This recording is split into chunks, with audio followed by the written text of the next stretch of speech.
Allah made me not good at some things. I have a limit. I'm not good at accounting.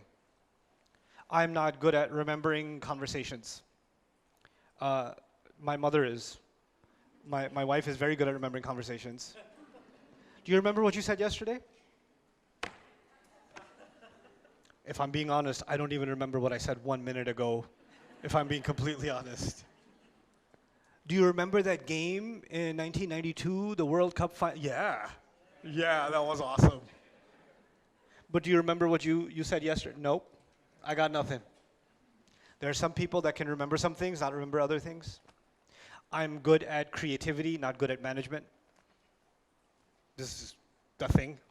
There are some people very good at organizing, but not very good at patience. Right? Happens? Usually organized people, very impatient people. It's the thing, all right? Because they see any chaos around them, they're like, you know. So here's the thing.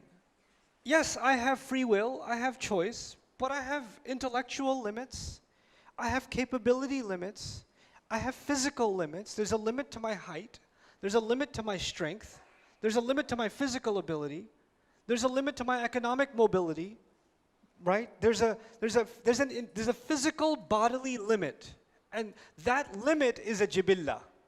You know, there's a saying in Old English, you can't grow out of your skin. You know what that means? You're made a certain way, and you need to know what you're capable of, and you also need to know your limits, right? If you're not designed to swim, Allah created you like a rock, and so you just bloop, you know. I had a friend who he could drown in 1 foot. It's a miracle from Allah that he could do that.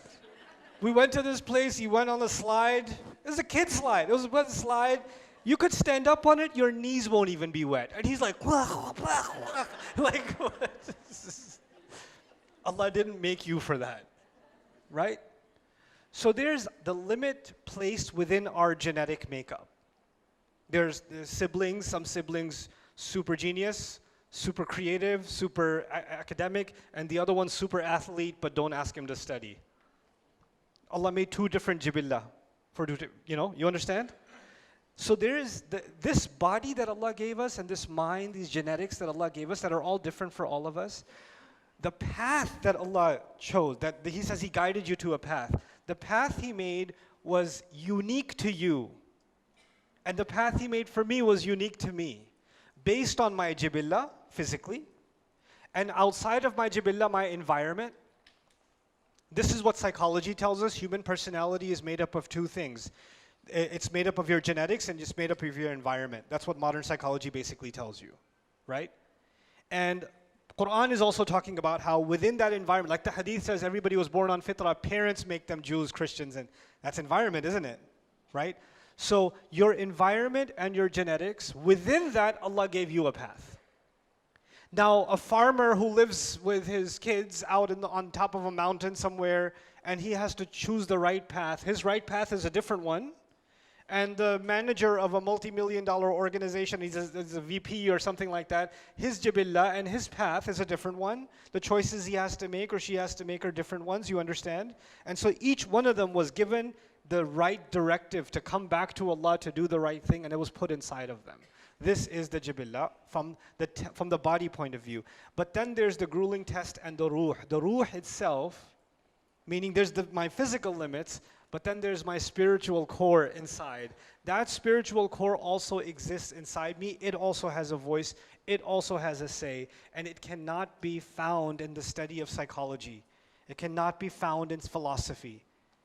You can't find it in those studies. But I know it exists because you just know it does.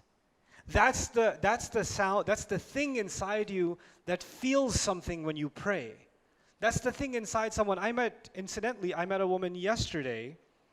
Before coming here, I had a craving for a donut. Don't ask me.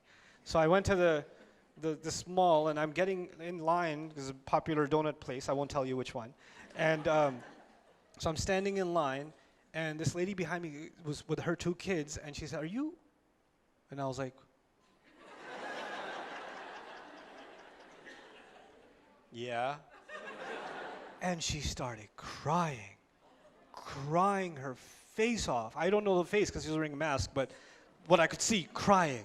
And she had these two little kids, and she goes, I'm actually Buddhist, and I've been looking for Allah, and I've been praying to Allah, and I just found your videos, and it's helped me go through so many difficult times, and every time I pray to Allah, I just know something in my heart is taking me back to it, and I'm listening to her like, Inna hadaynahu sabil. Allah put something inside you, this ruh inside you, it knows where it came from. And it knows it was guided, it was put with a guidance to go back. So it's always finding a way back. Inna hadaynahu sabil. So this is actually the test of the ruh itself. Sign up for Bayyinah TV today and watch this deeper look of Surah Al-Insan plus many existing surahs and future surahs to come.